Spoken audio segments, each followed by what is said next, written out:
Admiral Vrock stared at the tactical display with all three of his eyes widened in disbelief.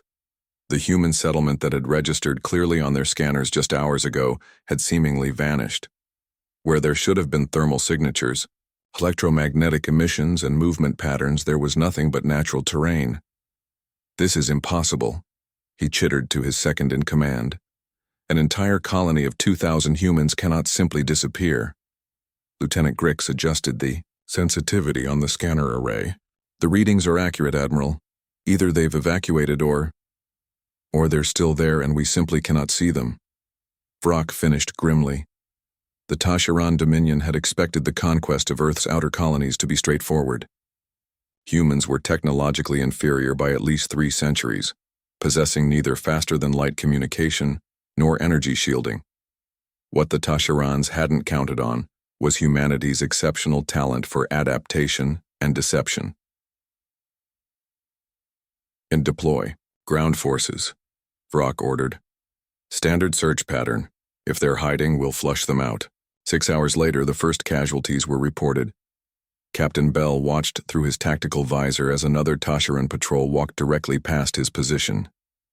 The alien soldiers were barely 5 meters away, their weapons ready, yet not one detected the 20 human defenders concealed among the rocky outcropping. The camouflage technology wasn't particularly advanced. Reactive fabric that mimicked surrounding textures and colors, thermal dampening layers that dispersed body heat to match ambient temperature, and simple EM scramblers that confused the aliens' detection equipment. Nothing that would impress an advanced civilization. But combined with millennia of human hunting instincts and centuries of guerrilla warfare experience, it was devastatingly effective. "Team 2, they're entering your sector," Bell whispered into his comms. The sound was carried via bone conduction, impossible for Tasharan auditory sensors to detect. "Copy that," came the reply from Lieutenant Reed. "We're ready." The ambush was executed with surgical precision. One moment the patrol was moving confidently through what appeared to be an empty valley. The next they were surrounded by soldiers who seemed to materialize from the very rocks and scrub brush. Not a single shot was fired. The team used sonic disruptors that targeted the Tasharan's unique inner ear structure, incapacitating them instantly. "Package secured," Reed reported. 5 captives, all breathing. Bell allowed himself a small smile. "Bring them to base. The Admiral wants to study their equipment." Deep beneath the surface, in what had once been natural caverns expanded through careful excavation, the human colony thrived. What the Tasharans had detected initially was merely the decoy settlement, minimal structures on the surface designed to be quickly dismantled and hidden. Admiral Ortiz studied the latest intelligence from the captured Tasharans. Their translator tech was getting better at deciphering the aliens' language. "They're completely baffled," she told the assembled officers. According to their military doctrine, an inferior force should either stand and fight or retreat entirely. The concept of hiding in plain sight and striking selectively is considered dishonorable.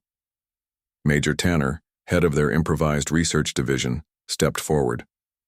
"We've reverse-engineered some of their scanning tech. Their visual spectrum is shifted compared to ours. They see partially into the ultraviolet range but are weak in the red spectrum. That's why our cedar-based dye compounds are practically invisible to them." "What about their ships?" asked Bell. "Ground tactics are working for now, but eventually they'll just bombard us from orbit." Ortiz gestured to the holographic display. "That's where you come in next, Captain. We've identified their command vessel. Your team will deploy tonight." Admiral Vrock was growing desperate. 3 days of searching had yielded nothing but losses. 17 patrols had gone missing, and the humans seemed capable of striking anywhere at will.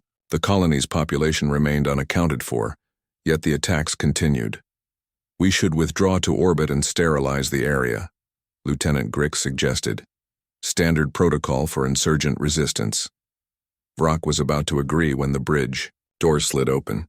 He turned, expecting to see one of his officers, but instead found himself staring at empty space.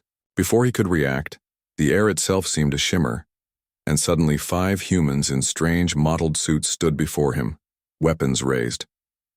"Admiral Vrock," said the lead human, somehow knowing his name and rank. I suggest you stand down. The bridge crew froze, stunned by the impossible breach of their security. How had humans boarded their vessel without triggering a single alarm? How did you get aboard my ship? Vrock demanded.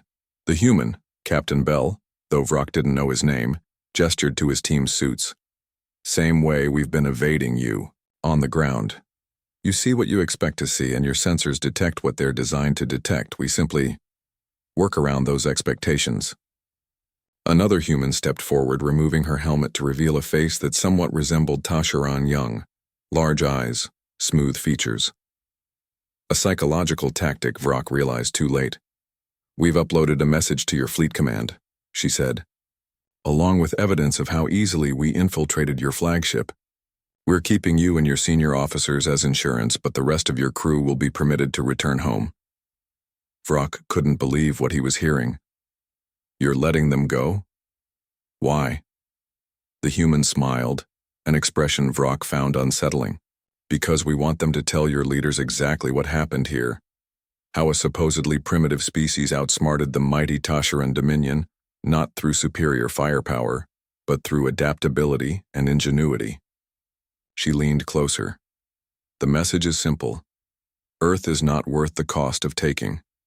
When the Tasharan fleet retreated from Earth space 3 days later, humanity celebrated its first interstellar diplomatic victory. The terms were straightforward. The Dominion would leave human colonies unmolested, and in exchange humans would share certain aspects of their camouflage technology.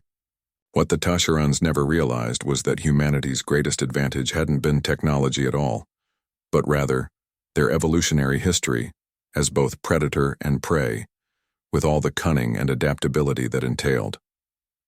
As Captain Bell had told Admiral Vrock before his release, sometimes the most effective weapon isn't the one that destroys your enemy, but the one that makes them reconsider whether they want you as an enemy at all. In the centuries that followed, pulling a bell became shorthand in human military circles for winning without fighting. And in Tasharan military academies, Earth became a mandatory case study in the dangers of underestimating a species based solely on their technological development.